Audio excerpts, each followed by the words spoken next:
Pour distinguer f et f', donc CF et CF', il faut se rappeler que pour la dérivée, donc pour CF', on s'intéresse au signe, donc on regarde si la courbe est en dessous de l'axe des abscisses ou au-dessus de l'axe des abscisses. Et pour f, on s'intéresse aux variations, donc si la fonction est décroissante ou croissante. Donc si par exemple là je regarde cette courbe-là, là je m'intéresse au signe. Donc imaginons que ça c'est la courbe de f'. Donc là elle est négative. Donc l'autre courbe, la courbe qui serait f, devrait être décroissante sur 0,2,5. Or sur 0,2,5, elle n'est pas du tout décroissante. Donc c'est pas possible que ça ce soit f'. Donc c'est l'autre f', parce qu'on va vérifier. Donc là la fonction est négative. Il faut vérifier que ça correspond sur l'autre courbe à une partie où c'est décroissant. Donc là, c'est bien le cas. Quand c'est négatif ici, on a quelque chose de décroissant. Ensuite, on passe à ici une fonction positive et ça correspond sur l'autre courbe à une fonction croissante. Donc celle où on s'était intéressé au signe, donc là négatif puis positif, c'est la courbe de f'. Et celle où on s'était intéressé aux variations, donc décroissant puis croissant, c'est la courbe de f. Donc on va faire la même chose pour les autres courbes. Donc par exemple, si je m'intéresse ici, la fonction est négative ici. Est-ce que ça correspond sur l'autre courbe à une portion où c'est décroissant? Bah non, parce que là c'est croissant. Donc le signe là ne convient pas. Donc ça ne peut pas être la dérivée. Donc on va prendre l'autre pour la dérivée. Donc on va prendre cette courbe-là comme dérivée. Donc je vais m'intéresser à cette portion-là où c'est négatif. Donc la dérivée est négative ici. Et donc c'est à peu près sur 2, 4,8. Et ça correspond à un morceau de courbe sur l'autre courbe qui est décroissant. Enfin, une fonction décroissante sur l'autre partie.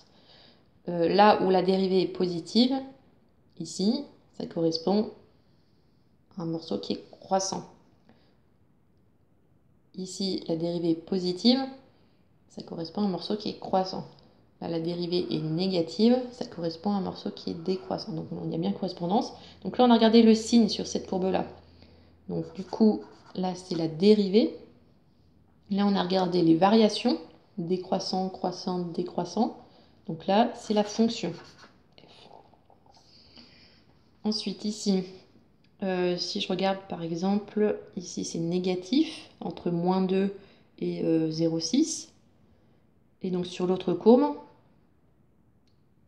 entre moins 2 et 0,6, ben c'est croissant. Donc ça ne va pas. Négatif, croissant, c'est pas ça.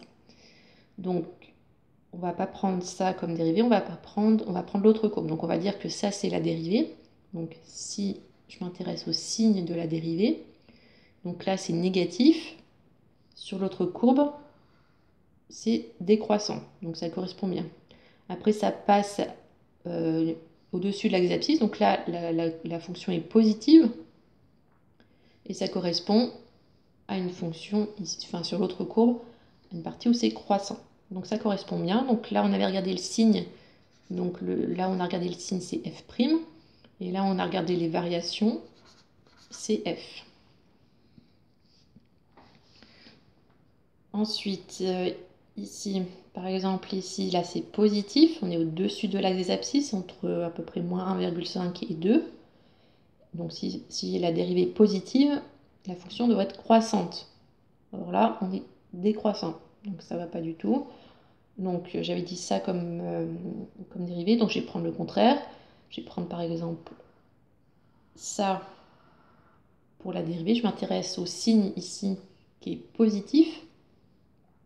Donc, entre moins 3,5 et 0. Donc sur l'autre courbe positive, ça correspond à une fonction croissante. Donc ça coïncide bien. Donc c'est bon, on va vérifier sur le reste de la courbe. Ici, c'est négatif, ça correspond bien à un morceau décroissant. Ici, c'est négatif, ça correspond bien à un morceau décroissant. Ici, c'est positif, ça correspond bien à un morceau croissant. Donc là où j'ai regardé le signe, donc ici, c'était le signe qui m'intéressait. Donc c'est la dérivée, donc c'est CF'. Et là où je m'intéressais aux variations, c'est la fonction f. Donc ça, c'est la courbe CF.